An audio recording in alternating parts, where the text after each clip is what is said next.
Welcome to Mummies of Ancient Egypt. The mummification process used by ancient Egyptians was highly ceremonial in nature. The different types of mummification took into account the social level and richness of the deceased and even included animals. The most expensive was that reserved for the pharaoh and the royal family, as well as some of the wealthiest members of the court.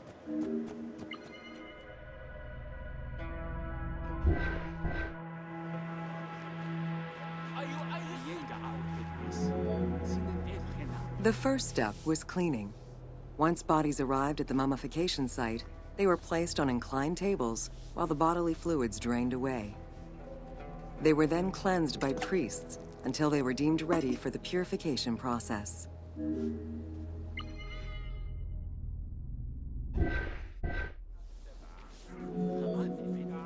The purification of the body began with a libation from sacred water. The priest then fumigated the body with terebinth resin.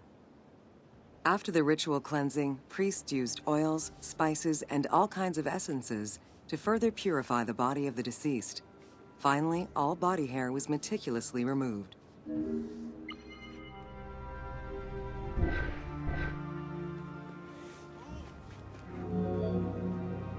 Once the body was properly purified, embalmers removed the organs, following very specific procedures.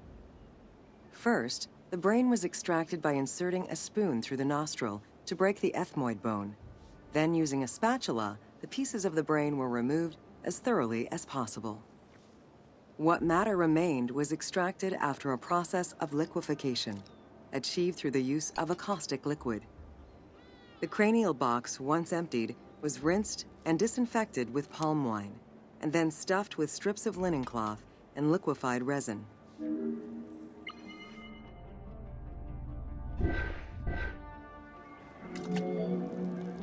After taking care of the brain, embalmers made an incision on the left flank and carefully set aside the viscera. The inside of the body was also rinsed with palm wine. Then the embalmers filled the belly with pure myrrh, cinnamon, and other perfumes and sewed it shut. The removed viscera were washed in palm wine and packed in crushed herbs before being placed in canopic jars.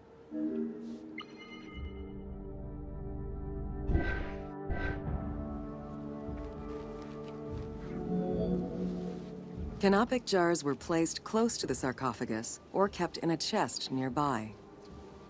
At first, the viscera were wrapped in tissue and placed in the vases. As the ritual requirements became more elaborate, ointments, spices, and even water and natron were added to the process.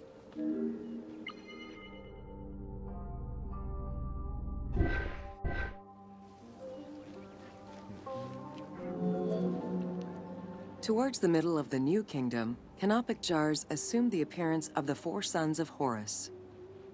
They were known as the protectors of the viscera. These protectors had their own guardians, each a goddess of the dead.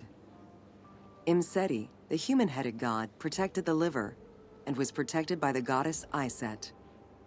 Hapi, the baboon-headed god, protected the lungs and was protected by the goddess Nephthys.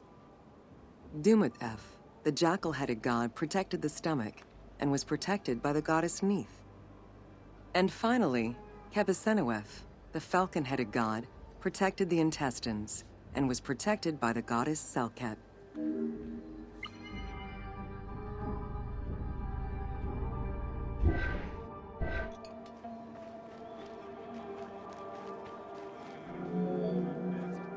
Natron is a naturally occurring mineral found in evaporite. These sedimentary rocks are made up of mineral salts and were generally mined from lake beds in Egypt.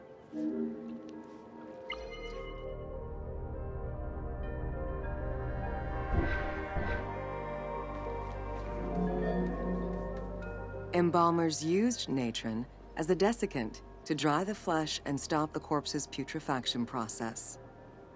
Once the body was cleansed and eviscerated, the deceased was covered in natron for about 40 days. Once desiccated, the body was prepared to be wrapped in strips of linen.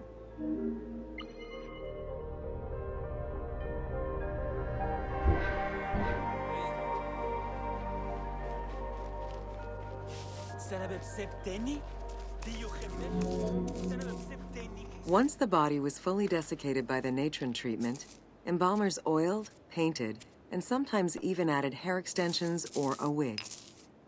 They often used a henna-based antiseptic preparation to give the body a more colorful and lively appearance while preparing it to resist molds and fungi.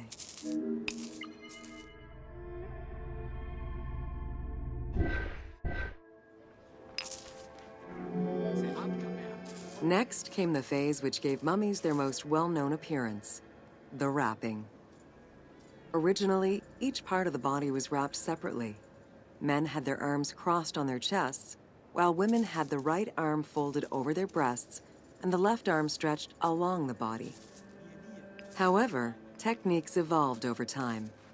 Eventually, the body as a whole was wrapped with limbs alongside the body, and increasingly sophisticated and different techniques of weaving flax bands were developed.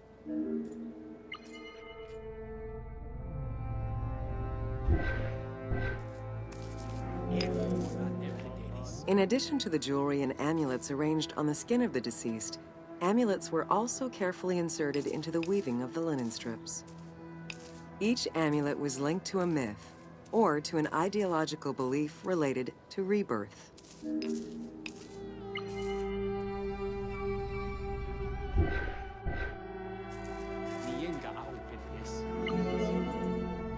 Masks were an important part of a mummy's finery.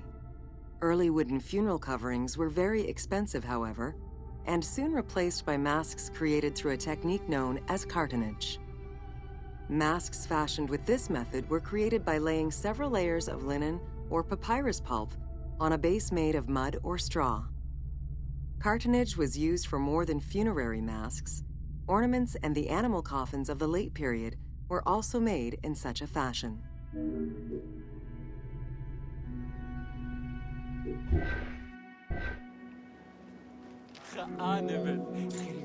Cartonnage evolved to cover the entire body of the mummy during the 22nd dynasty. The mummies were placed on a board inside a rigid envelope of cartonnage, which was laced at the back with a string. Extremely cost-effective and visually pleasing, this technique was very popular through all layers of society.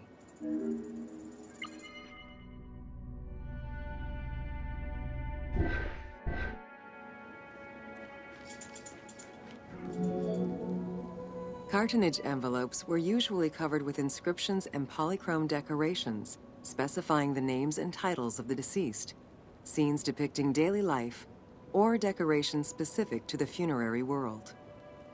This was a true gift for Egyptologists eager to study the funerary rites of the ancient Egyptians.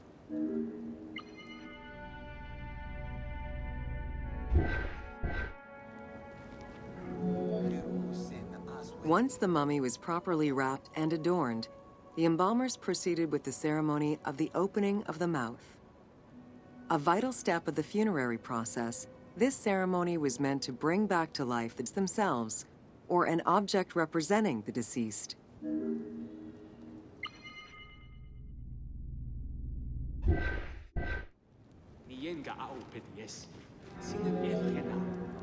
There were no less than 75 different stages for the opening of the mouth. It required the application of the same oils, ointments, spices, and perfumes used during the mummification process. Makeup was sometimes part of the process as well.